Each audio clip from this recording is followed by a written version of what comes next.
Olá, seja bem-vindo ao curso para cinegrafistas da Produtora 7. Com esse curso, você aprenderá todos os conceitos básicos para filmar uma cerimônia de casamento de forma impecável. O curso é separado em 6 módulos: conceito de enquadramento e tipos de planos e aplicações em casamentos, sequência dos fatos, composição para casamentos, cuidados com o áudio, configurações da câmera e comportamento. Nossa primeira aula é sobre os principais conceitos de enquadramento e tipos de planos mais utilizados no cinema. O conceito de enquadramento é o mais importante de toda a linguagem cinematográfica. Enquadrar é determinar o modo como o espectador perceberá o ambiente que está sendo criado pelo filme e é também decidir o que fará parte daquela cena. Ter um senso narrativo e estético é fundamental para enquadrar bem um plano, e menosprezar isso é desperdiçar um método fundamental para a linguagem de um bom filme.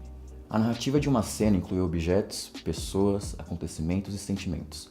Entender a narrativa de uma cerimônia de casamento é fundamental para alcançar uma boa estética e assertividade na captura do material, facilitando assim bastante a montagem do filme e, consequentemente, a aceitação do cliente.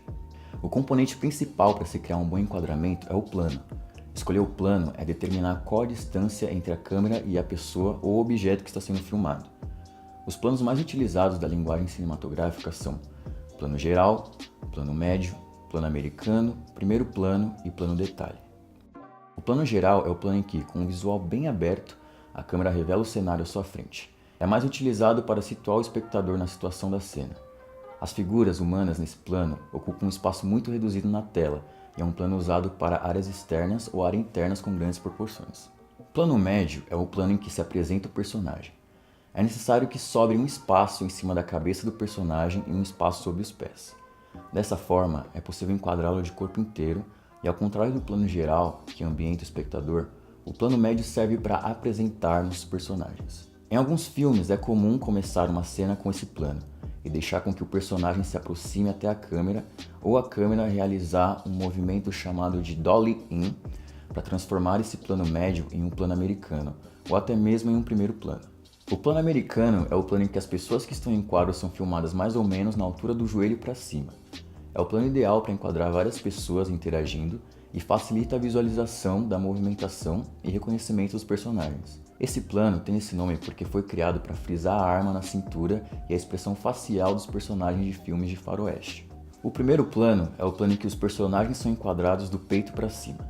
Esse tipo de plano dá destaque ao semblante dos personagens e registra a emoção e a fisionomia. Ele isola os personagens do ambiente, dirigindo toda a atenção do espectador a eles. O plano detalhe é o plano em que a câmera enquadra apenas em um ponto específico do rosto ou parte do corpo do personagem, e também de pequenos objetos. É utilizado para focalizar completamente a atenção do espectador naquele ponto específico e criar impacto por meio dessa ampliação. Agora que você já sabe sobre como enquadrar de forma precisa, você está quase pronto para filmar casamentos com excelência. Para esse último passo, é preciso aprender uma das regras mais importantes da coerência visual de um filme, a regra dos 180 graus. A regra dos 180 graus é a regra que determina a estética visual de uma cena de diálogo entre dois personagens. Estando um personagem de frente para o outro, forma-se uma linha imaginária entre eles. A câmera deve filmar apenas no caminho do arco que essa linha imaginária forma entre os personagens, ou seja, um ângulo de 180 graus. A câmera nunca deve cruzar a linha imaginária e filmar os personagens do lado oposto ao qual você já começou a filmar, pois isso vai trazer desconforto e estranheza aos olhos do espectador. Em diálogos, você pode filmar o personagem quase próximo às pontas do eixo, sobre o ombro deles e enquadrando outro personagem no espaço negativo que sobrar. Assim, você filma um diálogo e as reações dos personagens de modo em que ambos estejam dentro do enquadramento. Você também pode filmar os dois personagens de perfil, posicionando a câmera no meio do arco dos 180 graus. Bem, essa foi a nossa primeira aula do curso para cinegrafistas da Produtora 7. Na próxima aula, você aprenderá sobre a sequência dos fatos para uma boa montagem do filme. Até mais!